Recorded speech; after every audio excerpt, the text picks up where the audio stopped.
this life, find your zone every day.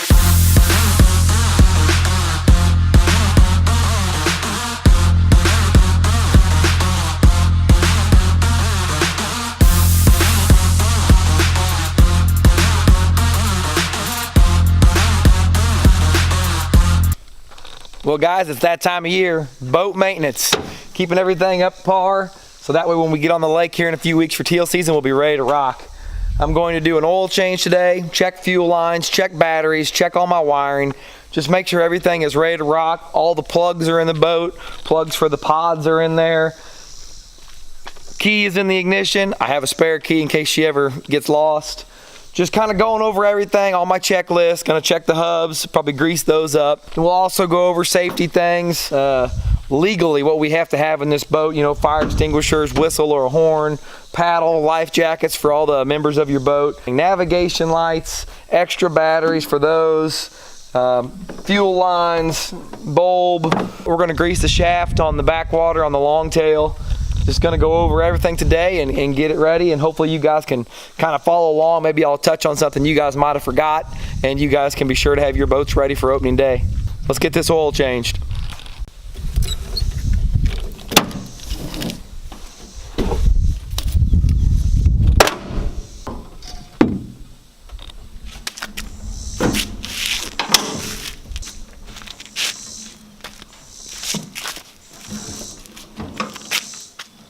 So before I change my oil, I always want to kick this motor on, get that oil hot. It'll drain a lot quicker, a lot easier. You'll get most of that oil out versus trying to drain it when it's cold and a little bit thicker. It'll thin up a little bit as that engine oil gets hot.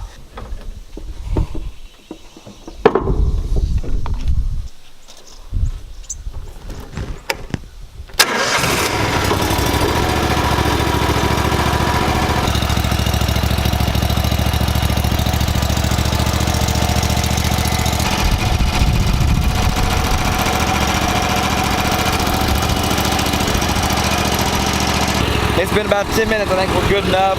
Shut her down. First thing I'm gonna do now is I'm gonna loosen this oil cap. It'll just take some of that pressure off. It'll drain a lot quicker. While the motor was running, I went and got my oil pan, got all that stuff set up. We're gonna go ahead and take a 1/4 inch drive regular socket. Come around here to the other side. And there's our oil plug right there.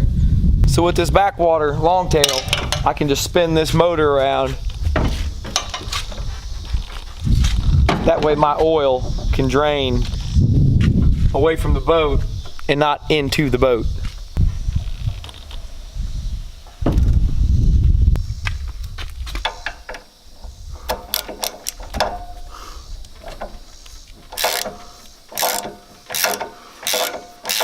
And before I get that plug all the way out, I need to get my oil pan set up in here so we don't make a mess.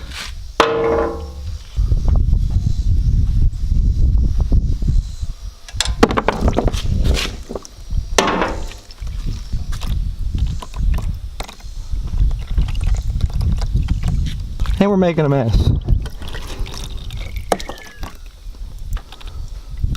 Well, I've done it cleaner and I've damn sure done it messier. But just a little bit of spill, not the end of the world. I'll get it cleaned up. All right, so we are almost done draining. We're gonna go ahead and get this oil filter off.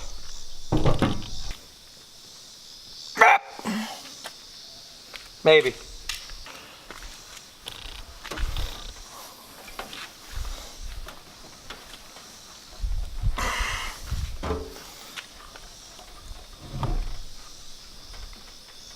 Ooh, well, may have to do the old screwdriver trick on this bad boy. Well, this is a very good teaching lesson. I don't know if I did this last time, or I don't remember. I'd say I probably did, but it's definitely a little too tight. But if you ever have an oil filter that you cannot get off because it's too tight, what we'll do is we're gonna drive a screwdriver into the back of this oil filter, and that'll give us leverage to take that thing off. So I just come in about 1 inch with a regular old Phillips head.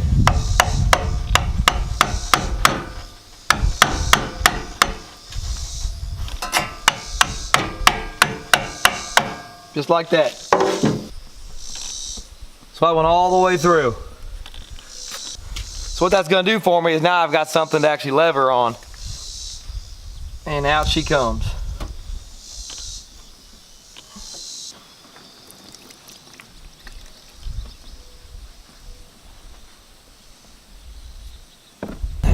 Make sure that gasket comes off that filter, doesn't get stuck here, because then you won't get a good seal the next time you put your other filter on and you will leak oil. Next thing we'll do is we'll go ahead and get this plug back in.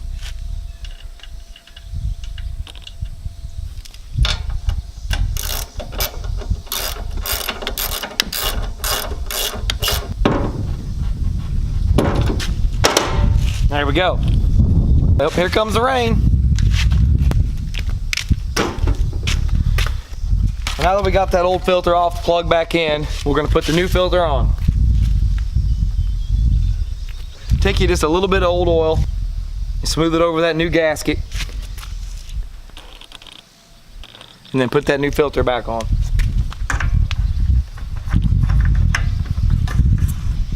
Do not over tighten.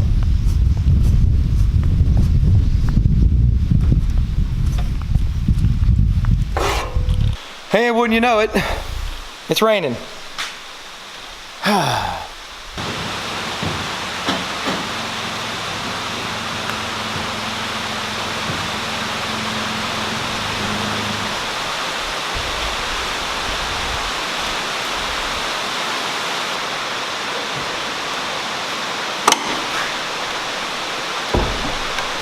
like to spin that motor on back around, that way it's sitting good and level when I put the new oil in.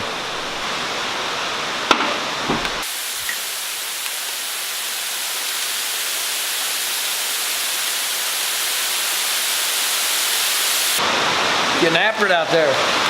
Well, we got the new oil in. I can't complain about this. We've been needing this for some time now, so let it rain. Once this rain passes and you can hear me a little better, we will continue on with the projects.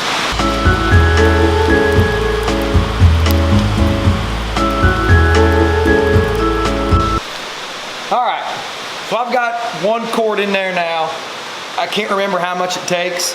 So rather than keep going here, I'm gonna pull my dipstick and check it, and I will add as needed, because I don't wanna have to pull that drain plug out and drain oil because I overfilled it. So we're gonna do a quick check real fast here. And I'm low. I'm pretty sure it's gonna be at least another quart. So I'm gonna go ahead and put most of another quart in, and then we'll check it again.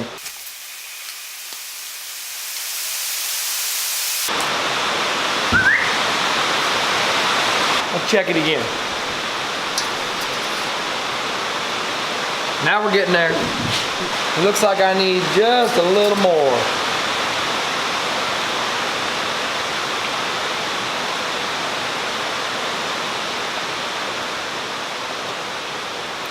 We'll let that sit and settle down to the bottom. And I am right above the full line, but we're still draining a little.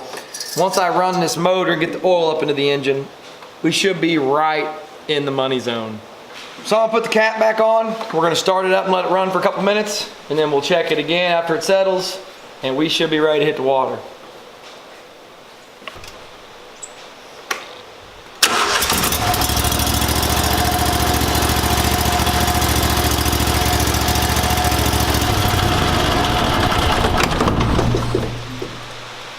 All right, so we've let it run for a couple minutes. We'll let it sit, check the oil again, and I think we're gonna be good to go. So while that's settling, I'm gonna come back in the barn here. And I've got my PFDs all sitting here. I've got 4 in good working order. They were checked last year, good to go.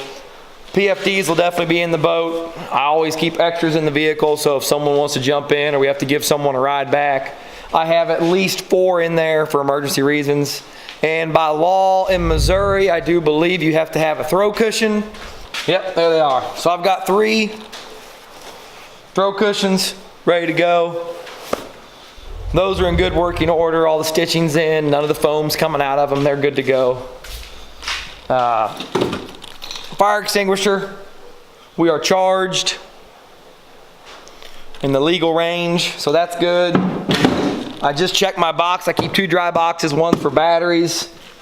This dry box here has a small dry box in it, extra batteries. It's got my whistle and an air horn.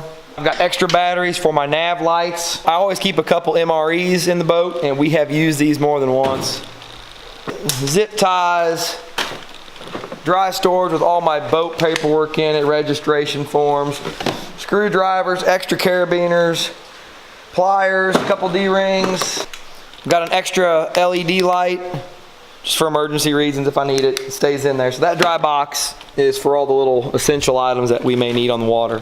So along with those items in there, I always keep an extra length of rope, several different pieces, 10 foot, 20 foot, 30 foot for tying out. I will go over my entire fuel line system, look for cracks, dry rot, anything that could suck in air, cause problems. And I checked this line a little bit to go out in the sunlight, and it looked really good. Checking that. Battery terminals, I've cleaned battery terminals off, checked those. I've checked all the connections, made sure all my screws were tight so she'll start every time I need it to. Oil cap is tight. I've got my plugs for my pods, extra plug in the boat. I've got my regular plug for draining the boat. One thing I'm gonna add this year that I don't have is a bilge pump. So all in all my safety stuff is in order. All my legal things are in the boat. I've got all my life jackets checked. They're all in good shape. Throat cushions are in good shape. Fire extinguishers charged and ready. All my extra batteries and bow lights and stern lights. I've got spotlights in the house. I've got an extra spotlight back here. I run a big mag sometimes when I'm running. All the screws and nuts and bolts, everything is tight, snug, and secure. The grease in the tube for the long shaft, it's already greased enough. I was gonna put a little bit in it, but it was coming out the other end, so it's full. The hubs are checked. On these hubs, they have a small cap in them. Rubber cap pops out. And there's your grease cert down inside there. Pump those. You know, if you keep on top of them, I only pump mine about twice a year. Before duck season and after duck seasons when I fill them. You don't want to overdo it. A couple other things I like to check before duck season starts. And this trailer's everything's brand new on this. I just got it last summer. But check the winch. Check all your straps, cables, safety chains, wiring for your trailers. Make sure you check your trailer lights, make sure they're working, safety chains. I'll even get up underneath all the vehicles and check the hitches to make sure they're still tight, make sure the bolts haven't vibrated loose or anything. I know it's rare, but I just don't want a hitch to fall off or something to come undone going down the highway, 80 miles an hour on the way to Duck Marsh. Tie down straps. Just give everything a once over. Now's the time to do it. Go through all your gear, checklist, especially if you own a boat, something that could get you killed in a hurry if you get out in big water and it gets cold and nasty. You don't want to have issues out there if you don't have to. So that's my video for the day. Oil changes, checking everything, check fuel lines, wiring, batteries, get everything ready to rock because in just a few weeks this heat will be moving out. We'll be chasing teal. Early goose seasons will be opening. I know John and them are going to be headed to Manitoba soon, and it's upon us. So don't wait till the last minute. Get it done now. Thanks guys for watching. Please subscribe to the channel. Like the video. You guys have an awesome rest of your summer. Get your stuff in order. I'll see you guys on the water.